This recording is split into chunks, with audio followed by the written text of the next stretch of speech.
Hi everyone, this is Sharon Butler, also known as Coach Mom.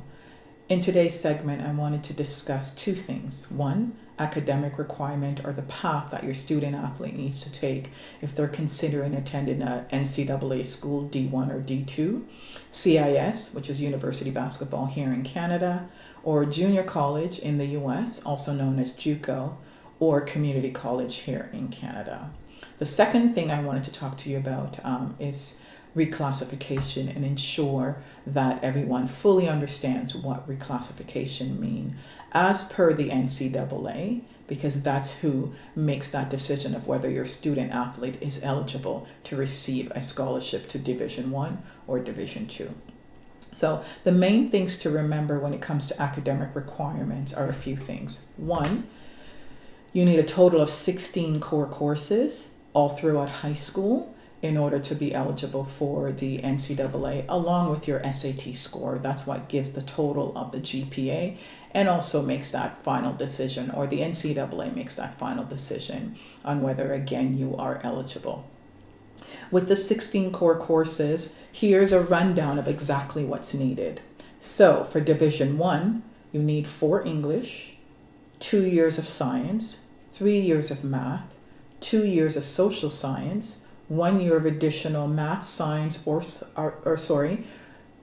year of additional English, math, or natural or physical science, and 4 years of additional English, math, natural physical science, social science, foreign languages, comparative religion, or philosophy.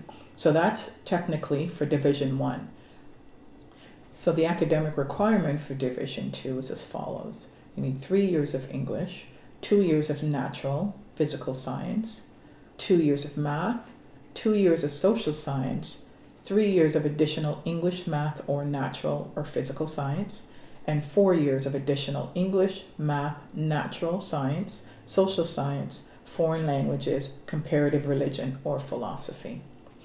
The important things to note here is that if you are considering playing basketball in the US in terms of trying to get a Division 1 or Division 2 scholarship, your grades start to count from grade 9. So the NCAA says your clock starts from grade 9. So they start to look at the grades and your courses from grade 9. I know I sounded awfully repetitive there, but I can't stress that enough, because the big difference here and why many student athlete gets caught is because in Canada, most of the time when our student athletes are heading off to college or university, they look at grade 11 marks, not grade 9.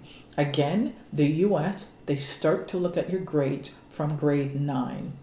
And they're not very forgiving in terms of if you're not getting solid marks. Now, when we talk about solid marks, a reminder, you need a 2.3 GPA and a 2.2 GPA for Division 2. Before I forget, I wanted to remind you that your student athletes should be taking the academic stream if they're considering university here in Canada or Division 1, Division 2 in the US. You would take the applied stream if you're thinking of community college here in Canada or junior college / JUCO in the US. Now, a common question I'm asked is a 2.3 GPA, what does that equal in percentage in terms of our marks here in Canada? My quick, easy answer to this, your student athletes should be getting nothing less than 70% in their grades. Higher is obviously better, simply because the higher your GPA, along with your SAT score, the more schools can recruit you. So let me repeat that again. Student athletes, you should be getting nothing less than a 70% in your core courses. Really, it should be all throughout your high school in all your courses. Again, higher is better, because if you get a core course that's, say, below a 70, you'll need those higher marks to compensate to help you bring up your GPA. Because in order to get a Division 1 scholarship, for example, you need that 2.3 GPA plus your combining SAT score in order to get a scholarship. So the next piece I wanted to discuss with you is reclassification. Now, please understand, reclassification means two different things to two sets of folks.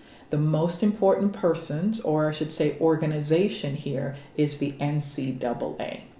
The The NCAA dictates that you have 5 years in total to complete high school. So if you think about your own student athlete, look on the transcript, it'll tell you when they started high school. From there, that's when the clock starts. You count 5 years from there, and that's when they can graduate. Now, there are a few exceptions to this. So technically, you have 5 years to complete high school. You can obviously complete it in 4 if you have a solid offer and if that's one of your main goals, obviously, to get a scholarship. Now, remember that with this 5 years, if you complete and graduate in year 4, but you want to do an additional year, that's what we call a post-grad year. That is also allowed because with that additional year, and if you graduated on time after your 4th year of high school, then you can use 1 credit towards your overall GPA. Because remember, your overall GPA really starts to count from grade 9 to grade 12. If you graduated on time, that's the language used by the NCAA, then yes, you can use 1 more course in your postgrad year. Now, let me factor in the reclassification here, and I'll give you a practical example. If a student should be entering grade 11 here in Canada, but they ended up going to a prep school in the US and they say they're reclassing that athlete back to grade 10, technically, that student should still be taking grade 11 courses because the NCAA says that's your 3rd year of high school, regardless of where you go to school in Canada or in the US. Right? So again, a reminder, if you were supposed to be in grade 11 here in Canada, but then you went to a prep school in the US and they are reclassing you back to grade 10, they're reclassing you more for the physical and the basketball purposes, not for the academics. So technically, you should still be taking grade 11 courses when you go to the US and you're reclassing. Now, the question often comes up, so what do I do in that 5th year of high school? What do I take? Because I can get all my credits basically by grade 12.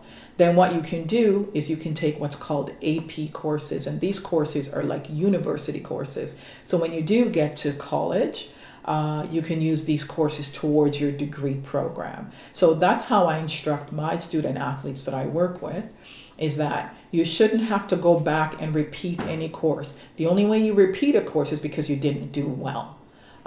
That's the only advice there that I have for you in terms of repeating, but technically you should not have to repeat. So one other important point that I forgot to mention regarding the reclassification, I know folks get confused about the fact that their student athlete is born late in the year. Again, that is more for AAU purposes, what team you can play on. Can you play a younger team, on a younger team, I should say, because you were born later in the year? Yes, but this does not apply to reclassification when it comes to the NCAA. Simply because they start to count everything from when you hit grade 9, regardless of what age you are. So I know I've given you lots of information there, and so I want to remind you that the NCAA website is a fantastic website to go to. Yes, there is a lot of information, and that is what I do, is I pull the relevant information and I'm providing it in these segments or also on my website. Again, if you're confused or if you have any specific questions, you can always email me. All that information will be at the end of this video segment. You can always message me on social media, etc. I'm really excited to let you know that I am starting a ranking system of prep schools. I'm often asked what I think the best prep schools are out there, so I'm going to be ranking the various schools. Certainly the ones that I know of. I'm finding out new schools every day. I do not know them all, and all of them shouldn't be mentioned as far as I'm concerned. But I will let you know as soon as I've devised that rating system, and I'll be putting that out, so I'll let you know. Thank you.